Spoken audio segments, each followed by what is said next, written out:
Bismillahirrahmanirrahim. Assalamualaikum warahmatullahi wabarakatuh. Waalaikumsalam warahmatullahi wabarakatuh. Apa kabar siang ini? Alhamdulillah luar biasa. Semangat juang bebaskan nafsu. Allahu Akbar. Yes, yes, yes. Mana semangat ikhwan? Ini semangat Iwan. Mana semangat akhwat? Ini semangat Ahwat. Mana semangat semuanya? Ini semangat semuanya. Alhamdulillah. Masih semangat ya? Masih. Udah makan? Dah. Udah istirahat? Dah. Alhamdulillah ya.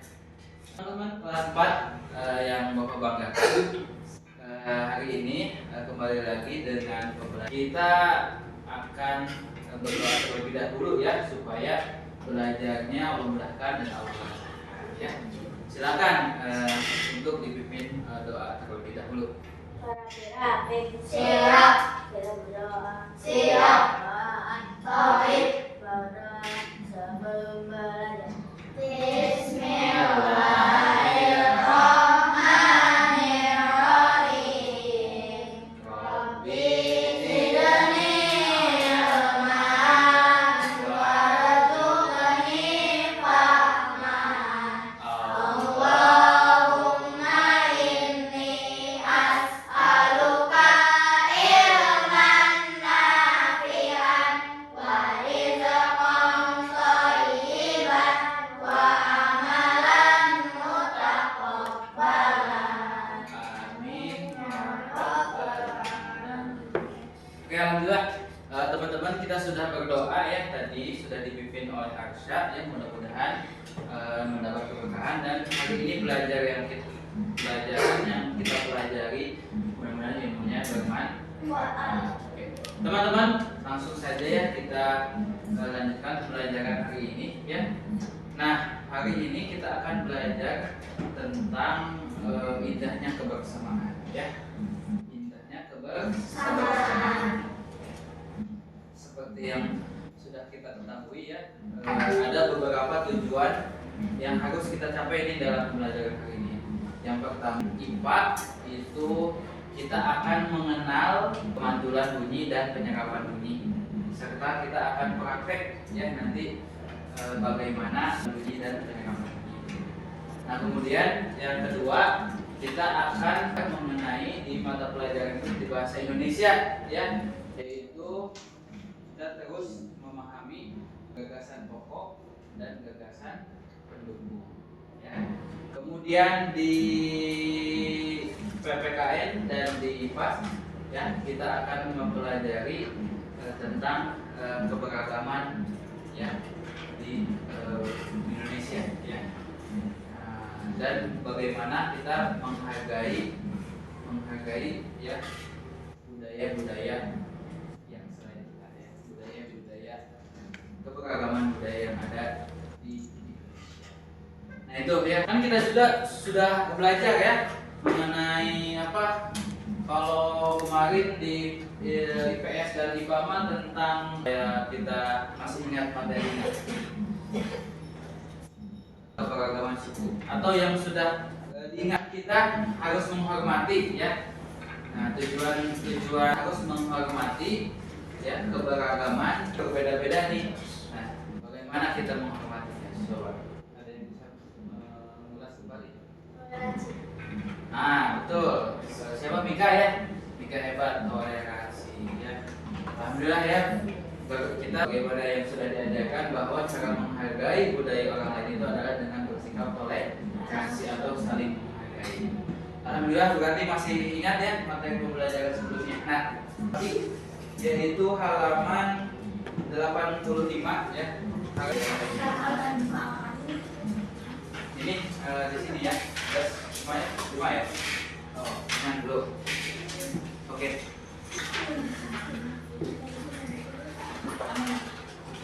Oke. Nah, di situ ada materi pembelajaran ya. Jadi satu lembaran ini, tapi ini ada keterhubungannya ya.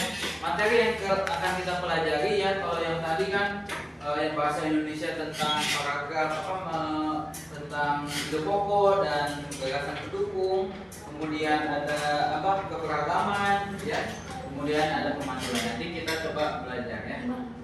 Nah, untuk selanjutnya kalian bisa, sebelum kalian membaca materi yang akan kita pelajari, kita perhatikan terlebih dahulu ya video tentang satu kebudayaan.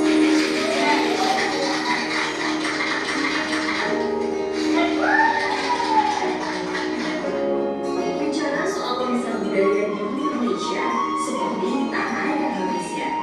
Salah satu budaya yang sudah peninggalan dari daerah banyak kota adalah tradisi lompat batu yang dilakukan oleh suku Budaya ya, budaya atau tradisi yang ada di mana?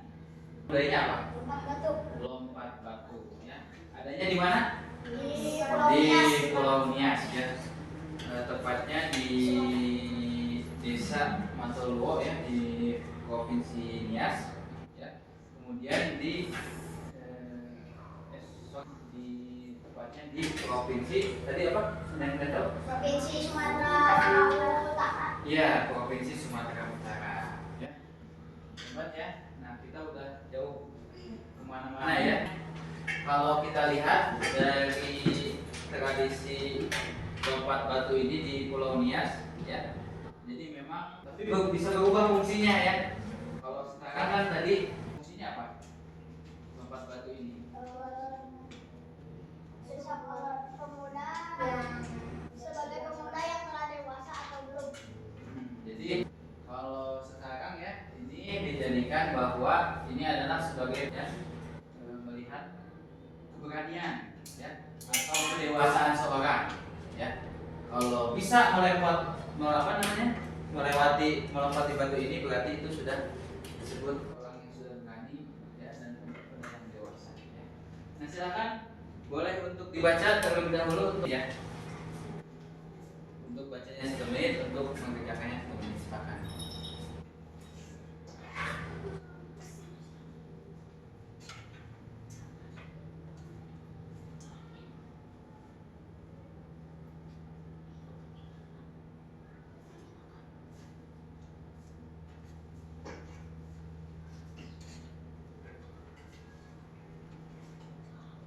Sudah semuanya? Oke, Bapak mau ke kelompok pertama dulu, kelompok Iwan 1. Pertanyaan, di manakah Pulau Nias berada? Kelompok Arsyad, Sumatera Utara. Apa nama upacara yang ada di Pulau Nias tersebut? Yang barusan kita lompat batu. Oke, selanjutnya ke kelompok Gua Iwan. Apa yang lompat batu tersebut ya? Kalau tadi kan dikatakan pemuda ya, atau dia sudah mampu menikah ya. Oke, poin yang selanjutnya ya, kita akan masuk ke gagasan pokok ya, dari wacana yang barusan kalian pelajari. Sudah dari video, sudah dari bacaan atau teks. Masih ingat gak apa yang disebut, apa arti dari gagasan pokok? Ingat? Gagasan pokok. Nah, apa? Gagasan pokok itu sama dengan gagasan utama ya, yang menjadi inti pembahasan dari sebuah paragraf ya. Jadi gagasan pokok itu inti pembahasan dalam sebuah apa? Sebuah paragraf teks ya. Kalau gagasan pendukung apa itu?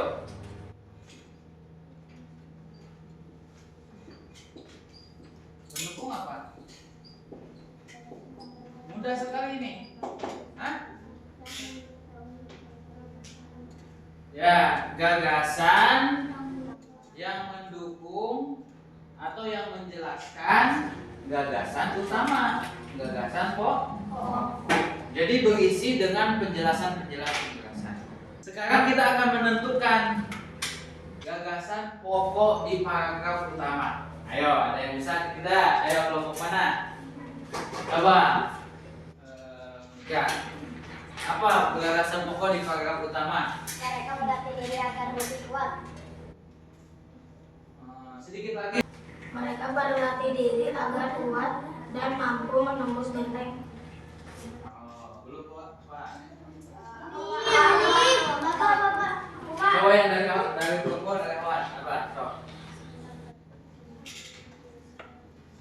Yang keras. Nih. Ayo, apa? Ayo betul apa tadi? Ini masuk ya. Betul. Ya, gagasan atau ide pokok yang ada di paragraf 1 itu adalah apa tadi? Lompat batu di pulau di desa. Ya, lompat batu Nias di desa. Nah, itu gagasan pendukung gagasan pokoknya. Awas ya. Bisa. Nah, jadi boleh ditulis.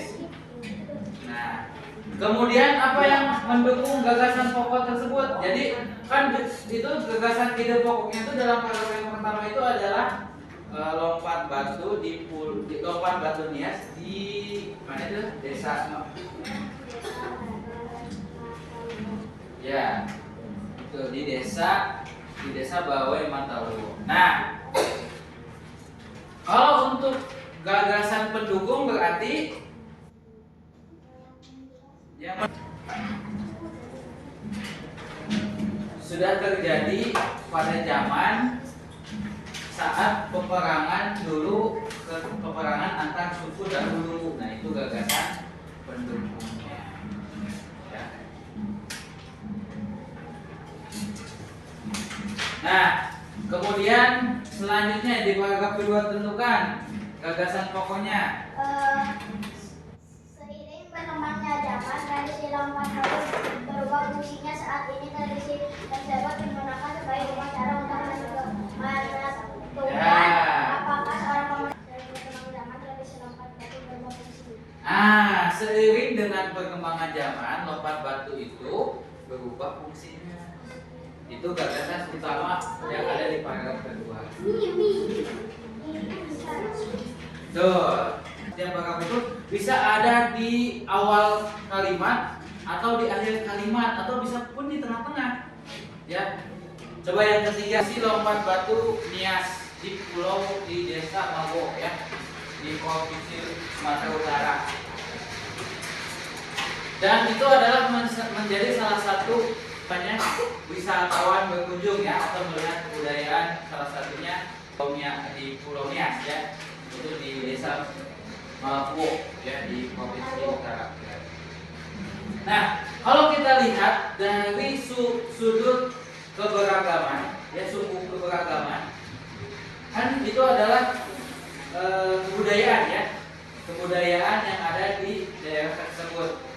Nah, kita patut kita syukuri ya, patut kita hargai ya, bahwa ternyata ya dari tradisi lompat batu Nias ini bisa menjadi daya tarik di semua negara, di Indonesia khususnya, bahkan di seluruh negara. Kan itu bisa menjadikan persatuan ya, kan bisa bersatu tuh ya karena keunikannya. Jadi semua orang datang tuh melihat, saling menghargai ya, tidak saling menyalahkan. Oh, itu kok bisa gitu, kalau enggak sebagai orang yang berani ya. Sementara di dalam Islam orang yang dikatakan dewasa itu sudah mampu itu ya sudah balik ya, sudah sampai balik.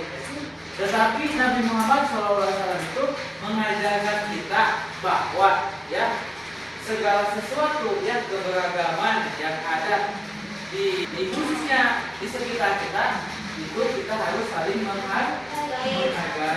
Tidak boleh saling menyalahkan orang, apalagi tadi tentang tradisi yang ada di sana. Ya, kita harus menghargai. Ya. kita harus seperti yang tadi disampaikan, harus toleransi. Ya. Sebagaimana Nabi Muhammad SAW itu sangat menghargai orang-orang yang berbeda-beda. Ya. Dari Nabi Muhammad juga sangat menghargai, ya. Dari apa? Lanjut ke materi selanjutnya. Nah, karena kita mempelajari harus bersyukur, ya. Kalau tadi kita bilang itu kita harus mensyukuri keberagaman dan kita harus tahu bagaimana bersyukur. Nah, kan orang-orang itu beda-beda, ya, wataknya, bahasanya, ya, bunyinya, bahasanya beda-beda, ya. Tapi kita harus menghargai. Nah, kita harus belajar dari bunyi. Ada hubungannya tentang bunyi. Manusia bunyinya beda-beda, ya, suaranya beda-beda. Ya, ini kita akan pelajari. Lidah dapat berbunyi jika kulit lidah dipukul. Saat dipukul, kulit lidah bergetar. Putaran ini menghasilkan bunyi. Bunyi tersebut masuk ke sebuah rongga yang terdapat di bawah kulit. Bentuk rongga mempengaruhi bunyi yang dikeluarkan. Makin kecil dan panjang rongga pada lidah, makin kecil bunyi yang dikeluarkan. Nah, peristiwa tersebut merupakan salah satu peristiwa di pengumpulan bunyi. Bunyi dapat dihasilkan dengan suara atau dihubungkan kelas akan menyanyi pengumpulan. Demikian juga bunyi. Bunyi juga dapat muncul jika dalam orang matanya disalami oleh lidah yang permukaannya keras. Kayu, kaca, dinding, atau besi. Sedangkan penyerapan bunyi dapat diserap. Benda-benda yang dapat menyerap bunyi adalah benda yang permukaannya lunak. Benda yang demikian disebut berganggu. Misalnya karpet, goni, kertas, kain, busa, dan wol. Benda-benda tersebut dapat digunakan untuk mencegah terjadinya daun atau pedang. Dinding dan lain-lain itu berpeluang studio rekaman dan. Tapi kita harus bersyukur, ya. Kita banyak yang bunyi burung beda-beda, coba bayangkan. Kalau bunyi burung satu nggak indah, ya. Hanya indah. Kalau bunyi burung hanya satu doang, atau bunyi ayam. Nah, burung gagak bisa mau bunyinya beda. Manusia juga beda, ya. Nah, itu keberagaman tentang bunyi-bunyi. Ya, makanya kita harus bersyukur dan kita juga harus ada gema dan ada gaung. Kalau gema mah tahu nggak menggema? Menggema ini Kan ada yang ceramah tuh sebelum sholat. Aku datang ke sana kan kiranya kan Tuhan mungkin di sana, padahal mestinya di sana. ya. Aku jadi salah sholat itu kemana? Nah, itu menggema dan menggaung. Coba. Kalau menggema itu kayak barusan, ya. Menggema itu kayak ada suara cek cek cek cek cek. Ah, itu menggema. Apa bikinnya benar? Jadi menggema itu suara asli diikuti oleh suara pantulan, Susulan. susulan. Itu biasanya ini ada di jauh, ya, di tempat yang jauh, di gunung atau di ruangan yang besar, ya. Atau kayak remote, ya. Cek cek cek. Itu menggema. Kalau menggaung sebaliknya, menggaung itu ya ini, ya. Cek cek. Itu menggaung. Jadi menggaung itu bunyi yang mengikuti suara dari yang kedua yang menggema, ya. Atau menghapus suara asli, jadinya menggema. Contohnya apa lagi? Selain kalau misalkan ataupun yang lainnya, ya. Jadi adanya di suara sini. Tetapi kalau misalkan ini dibuka, itu suaranya keluar. Kita coba amati, ya. Nah, di sini Bapak mempunyai tabung kertas 2. Kemudian di sini ada bel. Nanti opsinya bisa pakai suara kalian. Kemudian di sini ada busa. Nah, fungsinya busa ini untuk bisa menyerap bunyi. Tetapi ini hujan kayaknya bunyinya kalau nanti kalau coba kita ya, coba aja ya. Kemudian di sini ada piring plastik dan ada piring. Ada yang mau ke depan? Coba rumahnya. Coba ada yang dijemputkan? Ada yang dijemputkan? Ada. Coba aja. Coba dengarkan. Kan tadi kalau pemantulan bunyi itu bisa disebabkan oleh benda yang padat atau kaca. Coba dulu dengarkan. Adakah suara yang mantul ke sana? Nah, ada gamelan pegang pasar. Kedengarannya sih masih. Atau hanya suara kedengaran dari suara utama? Dari sini. Oke, sekarang bunyi suara Bapak.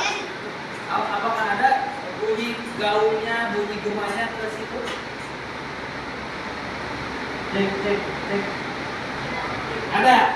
Sekarang kita coba dengan benda yang kedap atau bisa menyerap udara, menyerap udara, bisa menyerap bunyi. Ya. Ini Bapak memakai apa bisa? Atau spons. Apakah sampai gema atau gaungnya ke suara? Sampai ke masih. Kuping kamu? Cek. Apakah ada perbedaan dari tadi benda padat sama busa? Ada perbedaan kan sedikit. Kalau yang tadi pakai busa sedikit suaranya karena sudah diserap oleh busa. Ya. Nah sekarang karena waktu lumayan sudah mendekati pulang ya, kita akan mengamati ya. Nanti boleh praktek satu orang atau dua orang kelompok sini ya dengan menggunakan ini. Kemudian mengisi alfabetnya yang Bapak kasih kesempatan untuk kelompok awal dulu untuk mengamati ini ada bisa.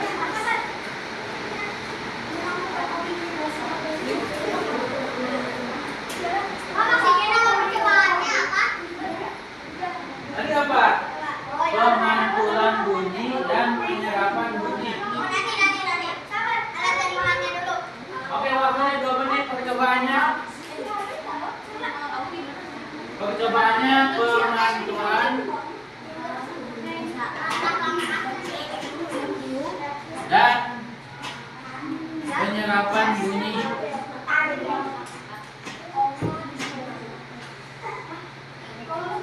Nah ini percobaannya ya. Oke, hanya 2 menit, berarti 1 menit setengah lagi. Oke, coba diskusi. Oke, 1 menit lagi waktunya.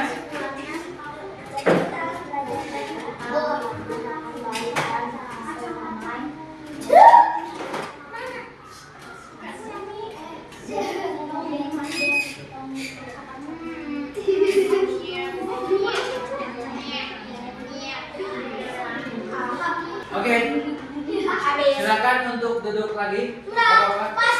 Oke, silakan duduk lagi. Oke, alhamdulillah hari ini sudah belajar ya banyak tadi dari yang pertama tentang bahasa Indonesia tentang gagasan pokok dan gagasan pendukung. Apa itu gagasan pokok?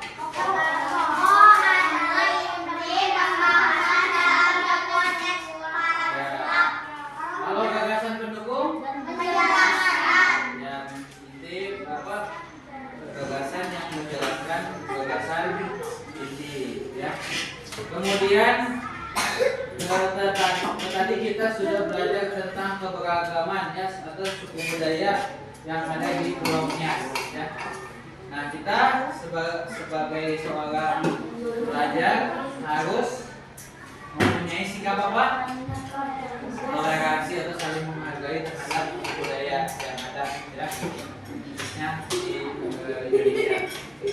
Kemudian yang terakhir tentang pemantulan bunyi dan pemantulan dan penyerapan bunyi. Pemantulan bunyi adalah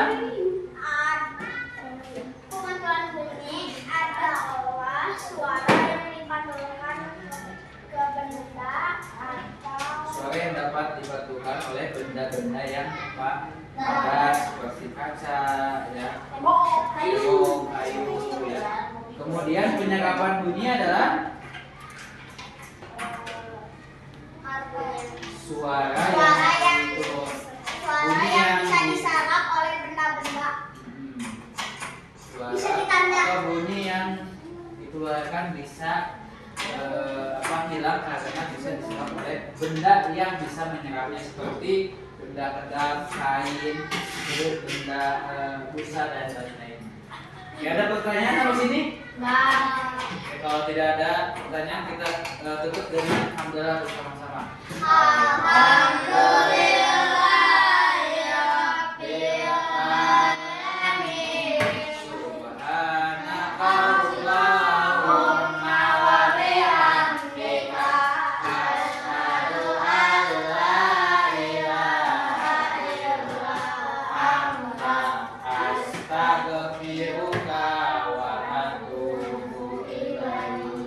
Oke, Arsa, kita berdoa. Bismillahirrahmanirrahim.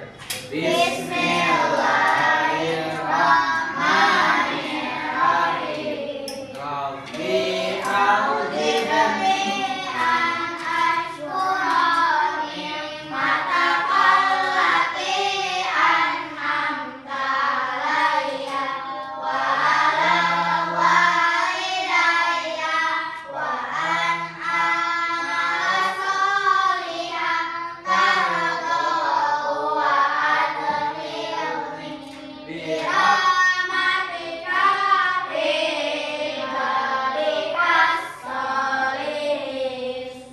Subhanalladzi sakhkhara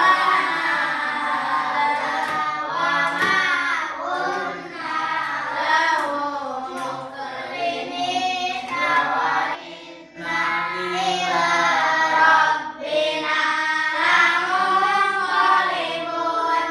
Amin ya rabbal alamin. Oke, alhamdulillah, terima kasih untuk semuanya yang sudah bekerja sama dalam pembelajaran kali ini. Insyaallah kita akan bertemu dengan materi yang berbeda, ya. Silakan setelah ini bisa diberes-beres dan boleh LPPD-nya dikumpulkan. Assalamualaikum warahmatullahi wabarakatuh. Waalaikumsalam warahmatullahi